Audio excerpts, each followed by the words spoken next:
Parfois, une pièce a besoin de la simplicité. Parfois, elle a besoin de quelque chose de plus complexe.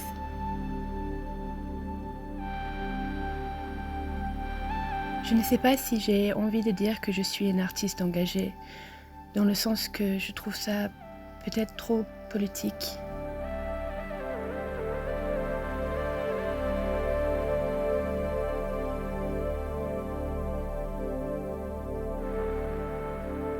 Je m'appelle India Lair. Je suis une sculpteure anglaise qui est basée à Paris depuis 15 ans. J'ai fait les Beaux-Arts de Paris. Je fais des sculptures qui sont un mélange entre l'animal et la botanique.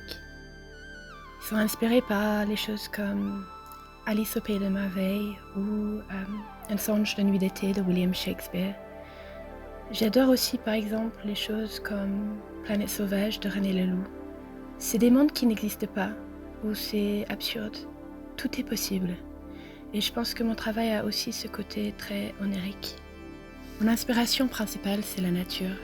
Je fais des balades au bord de la mer, ou ça va être dans les forêts, dans les jardins. J'ai des boîtes remplies des choses que je trouve bizarres, un peu comme un cabinet de curiosité. Ça va être le début d'un travail de recherche à travers des dessins qui vont devenir par la suite des formes pour mes sculptures. J'utilise principalement du plâtre pour faire tout ce qui est en grand format. Après, il va y avoir de la céramique, donc ça va être du faïence, du grès ou de la porcelaine.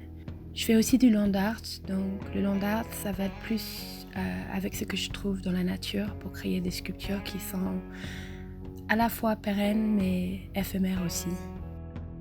Je veux que la matière soit brute.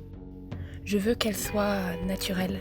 La fumée, c'est une technique japonaise qui s'appelle saga firing, où on va brûler une pièce qui est déjà cuite, faite en faïence, dans un conteneur avec des copeaux de bois. La fumée va venir imprégner sur la pièce, et donc c'est totalement organique comme façon de créer une couleur. Et pourquoi le blanc ? Je trouve que la couleur a beaucoup de symbolisme. Si on met une couleur sur une sculpture, on va ramener quelqu'un à penser quelque chose. Alors que si elle est blanche, on est vraiment en train de regarder la forme. Et puis, ça devient comme un terrain de jeu pour la lumière. Donc, en fait, la lumière devient la couleur, les ombres deviennent aussi la couleur. Il y a un côté très fantaisie, mais il y a aussi des choses dont je m'engage, donc l'écologie, mais aussi quelque part le féminisme. C'est plutôt quelque chose qui part de la force féminine que pour l'égalité.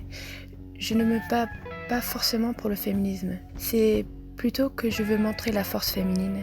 On est très peu de femmes qui sont sculpteurs. C'est une célébration de la nature, mon travail. Je pense que dans la nature, une fleur c'est une sexe. C'est le sexe d'une plante. On voit la sensualité dans la nature, donc on va voir beaucoup de formes de vagin ou des formes qui peuvent être vues comme sensuelles ou sexuelles.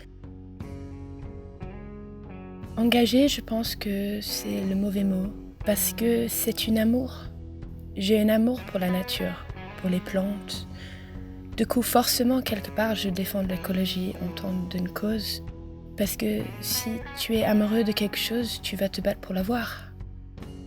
Je pense qu'on est engagé par nous-mêmes et que ça se sent à travers de notre art.